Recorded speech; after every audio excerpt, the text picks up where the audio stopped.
Hello guys, ये आपकी video आ चुकी है। क्लास 9th की समाज विज्ञान की आ चुका है कार्यपत्रक 16। ठीक है, आज की तारीख 12 तारीख 8 महीना 2021। ठीक है, तो इस पाठ में आपका दूसरा जो पाठ है इसका भारतीय मरुस्थल के बारे में बताया जाएगा। ठीक है, भारत का भौतिक स्वरूप भारतीय मरुस्थल। ठीक है, तो इसमें देखते हैं इसमें क्या बताया गया कि भारतीय मरुस्थल कैसा है। देखिए, ये आपको चित्र दिख रहा है, ये तो हटा देते हैं। हाँ, ये आपको ये चित्र दिख रहा है आपको, ये भारतीय मरुस्थल है। ठीक है, ये भारतीय मरुस्थल, ये ठीक है, ये ऐसा भारतीय मरुस्थल। ये मरुस्थल क्या होता है? एक रेगिस्तान। ठीक है, तो इसमें क्या लिखा है? ठीक है, तो भारतीय मरुस्थल राजस्थान कहाँ पे है? भारतीय मरुस्थल राजस्थान में स्थित है। ठीक है, राजस्थान राज्य में अरावली, जो अरावली है, अरावली पर्वतमाला के पश्चिम में स्थित है। ठीक है, पश्चिम में, उत्तर के पश्चिम में स्थित है। ठीक है, गर्म उष्ण मरुस्थल है ये। ठीक है, क्योंकि यहाँ पे गर्मी और ये गर्मी और उष्ण यहाँ पे है। अगर कोई बैकग्राउंड में थोड़ी सी तेज आवाज़ आ रही होगी तो क्षमा कर देना। ठीक है, तो आगे बढ़ता है। यह बालू के बालू के जो टिब्बो होते हैं, टिब्बो से ढका एक तरंगित मैदान है। ठीक है, बालू के टिब्बो से ढका एक तरंगित मैदान है। ठीक है, ठीक है, था इसे थार मरुस्थल में वार्षिक वर्षा, यहाँ पे वार्षिक वर्षा कितनी होती है? 50 मिलीमीटर से भी कम होती है। यहाँ पे बहुत कम होती है। ठीक है, जिस कारण इसे यहाँ शुष्क क्या बोला गया है? जिसे क्या बोला गया? जिस कारण से यहाँ शुष्क जलवायु व नाम मात्र की प्राकृतिक वनस्पतियाँ ही पाई जाती है। सिर्फ नाम मात्र, मतलब एक दो ही पाई जाती है। ठीक है, यहाँ पे इन्हीं विशेषताओं के कारण इसे मरुस्थली के नाम से भी जाना जाता है। ठीक है, आप इसी विशेषताओं के कारण इसको मरुस्थली के नाम से भी जाना जाता है। देखिए, 3 चित्र दिखाए गए। इस पहला चित्र में भारत के राजनीतिक रेखा चित्र पर भारतीय मरुस्थल की स्थिति है। ठीक है, तो देखिए ये राजस्थान है। और दूसरा चित्र है थार मरुस्थल का चित्र। ये देखिए मरुस्थल का चित्र है। और तीसरा है बरकान, यानी अर्धचंद्राकार बालू का टीला। ठीक है, ये देखिए चंद्राकार बालू का टीला। ठीक है, ठीक है, तो ये 3 चित्र दिखाए गए थे इसमें कि कैसा है। तो हालांकि मरुस्थल की चट्टानी संरचना भारत के प्रायद्वीपीय पठार हालांकि जो मरुस्थल की जो चट्टानी संरचना है, भारत के प्रायद्वीपीय पठार ही विस्तार है। इसका ही प्रायद्वीपीय जो पठार है, ये इसने ही चट्टानी संरचना की है। ठीक है, विस्तार है इसका। ठीक है, भारतीय मरुस्थल फिर भी इसे क्या बोलते?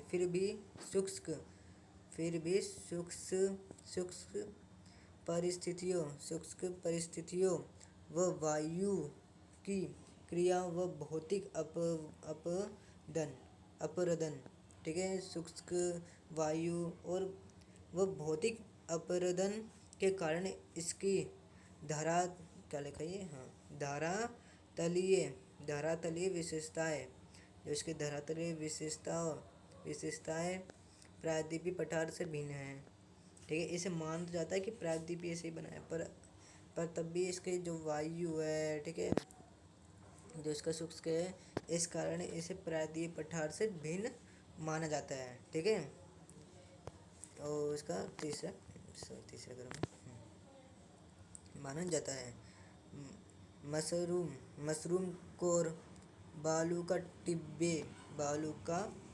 टिब्बे बरकान जूगेन आदि प्रमुख मरुस्थलीय भू आकृतियाँ हैं यहाँ पे। ठीक है, ऐसी आकृति यहाँ पे है। ठीक है, मशरूम कोण, ठीक है, रोक, मशरूम कोण सॉरी रोक है, ठीक है, ठीक है। बरकान, इसे बरकान, ठीक है, बरकान अर्धचंद्राकार बालू का टीला, अर्धचंद्राकार बालू का टीला बोलते हैं बरकान को, ठीक है। इसे बोलते हैं, इसे पूरा बोलते हैं, वैसे इसको शॉर्टकट में बरकान बोलते हैं, ठीक है।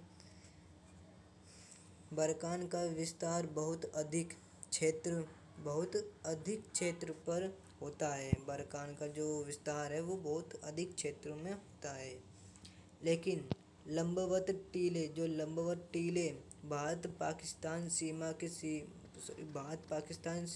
के समीप प्रमुखता से पाए जाते हैं। यहाँ पे भारत के अंदर भी पाया जाता है, पाकिस्तान के अंदर भी प्रमुख सीमा पे पाया जाता है, ठीक है, सीमा में पाया जाता है। इसे कर दे, ठीक है। तो इसका है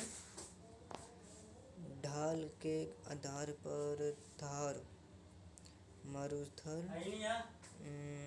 क्या लिखा था, सॉरी आवाज़ थोड़ी तेज आ रही होगी तो मैं थोड़ा सेटिंग रुक जाइए। तो ढाल के आधार पर, ठीक है, हमने यहाँ तक पढ़ लिया। ढाल के आधार पर थार मरुस्थल, ढाल के आधार पर थार मरुस्थल को दो भागों में बांटा गया है, ठीक है। धार के जो ढाल है इसकी धार की, और एक ठीक है ना, जो ढाल के आधार पर इसे दो भागों में बांटा गया है, ठीक है। मरुस्थल को दो भागों में बांटा गया है जिसकी, ठीक है, तो इसे दो भागों में बांटा गया है, पहला और दूसरा, ठीक है।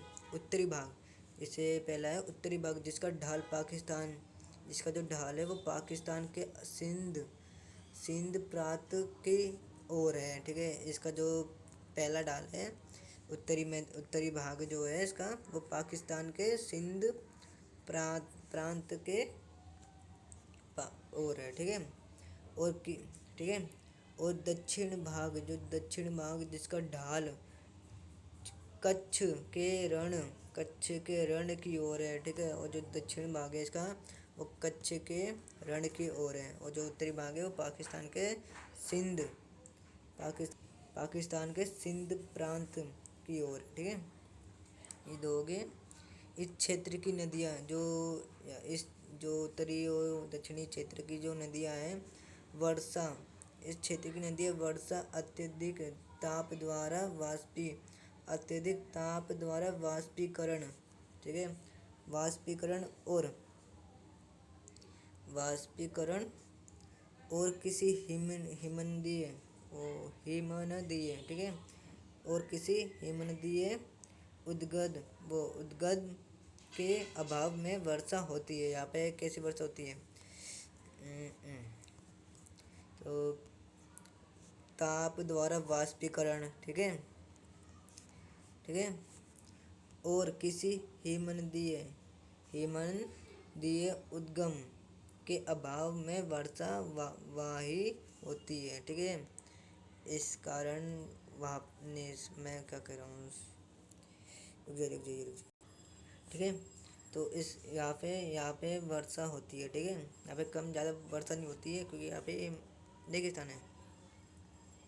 अर्थात इन नदियों में केवल वर्षा के मौसम में ही होता है, ठीक है। वाष्पीकरण होगा तभी तुम आएगा ना, तो होता है जो जब वर्षा होती है तो सिर्फ कब होती है, वर्षा के मौसम में ही जल पाया जाता है इन नदियों में, ठीक है, जब वर्षा होती है। यहाँ की अधिकांश नदियाँ अतः प्रवाह अपवाह प्रणाली, ठीक है, प्रणाली का उदाहरण है, ठीक है। ये क्या क्या बोलते हैं, कैसा है, प्रवाह अपवाह प्रणाली। तो इसका अभी बताऊंगा, इसका क्वेश्चन भी है। क्योंकि यहाँ की अधिकांश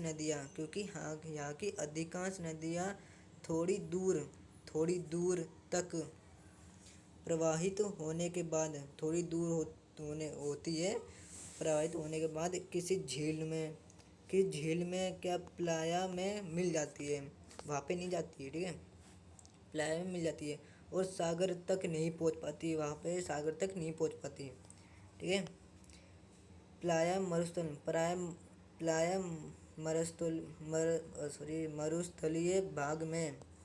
मरुस्थलीय भाग में स्थित स्थित लवणीय झीलें होती है। वहाँ पे लवणीय झीलें होती है जिनमें नमक प्राप्त होता है, जिनमें ज़्यादा नमक प्राप्त होता है।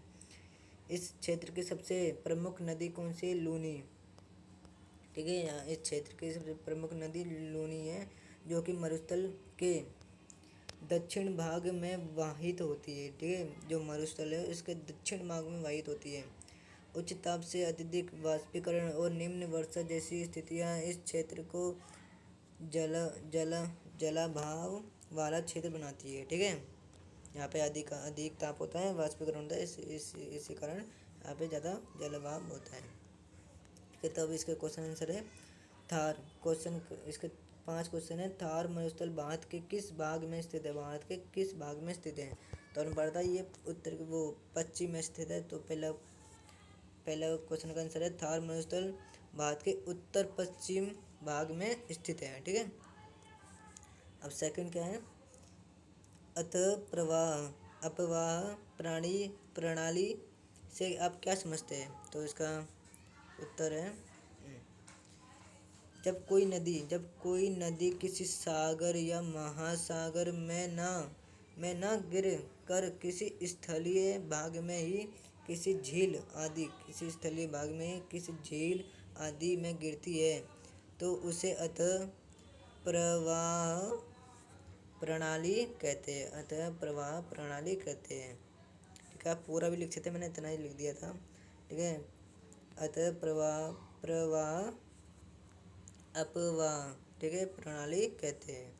ठीक है, यहाँ पे आप इसके जो कहा गया, हाँ, इसके जो बीच में अपवाह लिख देना। ठीक है, अपवाह, हाँ, ठीक है, इसका आंसर हो जाएगा पूरा। ठीक है, अब तीसरा क्वेश्चन का आंसर है थार मरुस्थल की नदियों में सालों भर जल क्यों नहीं रहता?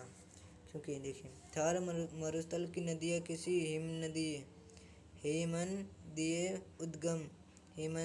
उद्गम के अभाव में मौसमी नदियाँ हैं जिनमें केवल वर्षा ऋतु में ही जल पाया जाता है। ठीक है, अब जब वर्षा होती है तभी यहाँ पे पानी पाया जाता है।